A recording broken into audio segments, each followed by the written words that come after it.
Hi friends, இன்றைக்கி வந்து தக்காளி சாதம் எப்படி செய்கிறது பார்க்கலாம். எண்ணெய் கொஞ்சமாக ஊற்றிக்கலாம். கடுகு 1/4 டீஸ்பூன், உளுத்தம்பருப்பு 1/2 டீஸ்பூன்,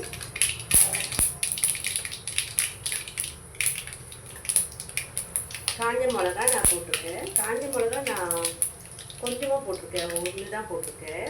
நீங்கள் காரத்துக்கு தகுந்த மாதிரி போட்டுக்கோங்க. கருவேப்பிலை ஒரு கொத்து,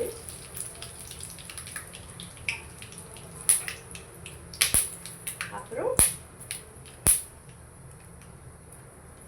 சோம்பு ஒரு டேபிள் ஸ்பூன். வெங்காயம் நான் ஒரு வெங்காயம், பெரிய வெங்காயம் போட்டிருக்கேன். வெங்காயம் கொஞ்சம் நீளமாக வெட்டிக்கிங்க.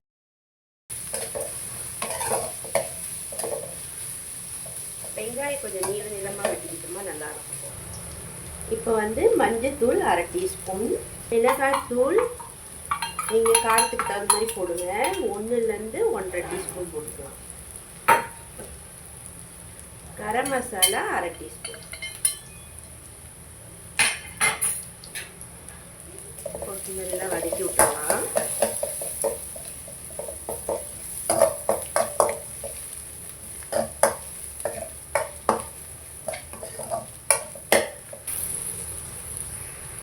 இஞ்சி பூண்டு விழுது 1 டீஸ்பூன் போட்டுக்கோங்க. இப்போ வந்து 3 தக்காளி பழம் வெட்டி வச்சுருக்கோம்.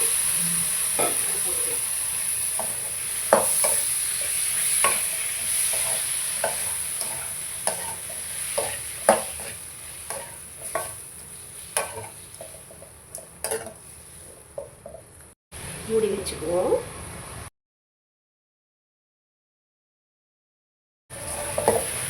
இப்போ கொஞ்சம் கிண்டி விட்டுக்கலாம்.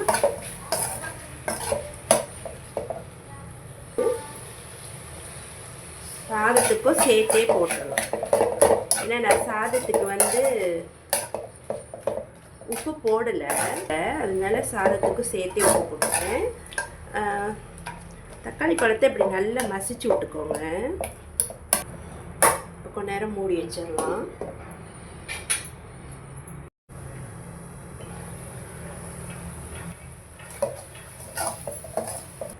நல்லா வெந்துருச்சு. அடுப்பு அடைச்சிடலாம்.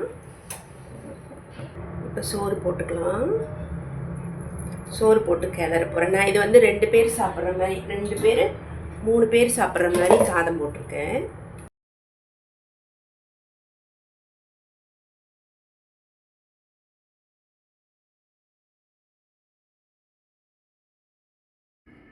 நல்லா கிண்டி விட்டுக்கலாம். தக்காளி சாதத்துக்கு உருளைக்கிழங்கு ஃப்ரை செஞ்சு சாப்பிட்டா நல்லாயிருக்கும். உருளைக்கிழங்கு வறுவல் நல்லாயிருக்கும். பிள்ளைங்களுக்கும் டிஃபன் பாக்ஸ் கொடுத்து விடலாம், விருப்பமாக சாப்பிடுவாங்க. தக்காளி சாதம் ரெடி ஆயிடுச்சு, செஞ்சு பாருங்கள்.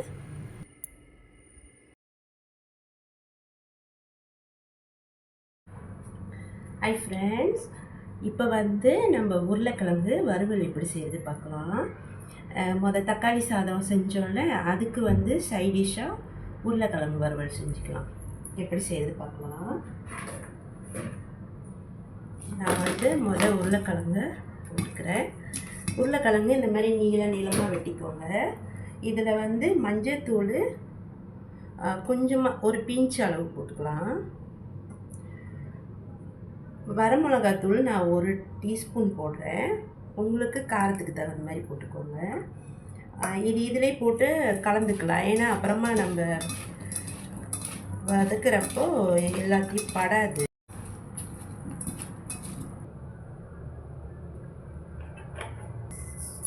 கடுகு கொஞ்சமாக போட்டுக்கோங்க.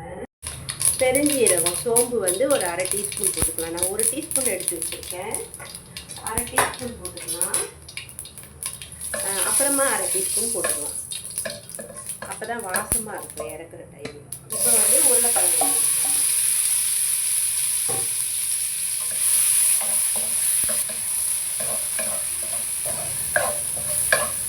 வெங்காயம் போட்டுக்கலாம். நான் முதல்ல வெங்காயம் போடலன்னா வெங்காயம் ரொம்ப வதங்கிடும். உருளைக்கிழங்கு வேகிறதுக்கு லேட் ஆகும். இப்போ வெங்காயம் கருகிடும். அதனால இந்த டைமில் வெங்காயம் போட்டுக்கலாம்.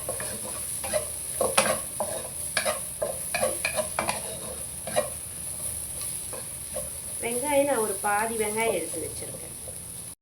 வெங்காயம் போட்டாச்சு, கொஞ்சம் நேரம் வேகட்டும். உப்பு தேவையான அளவு போட்டுக்கலாம்.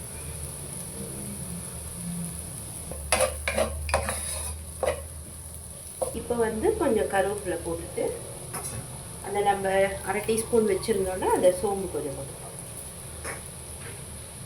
நல்லா போட்டு கிண்டி நல்லா வாசமாக இருக்குது.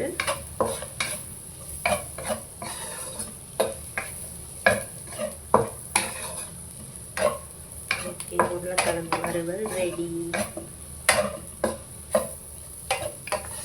அவ்வளோதான். அந்த சீரகம் சோம்பு கடைசியில் போடுறோம்ல, அது நல்ல ஃப்ளேவர் கொடுக்கும். நல்லா அந்த எண்ணெயிலேயே வதக்கணும்.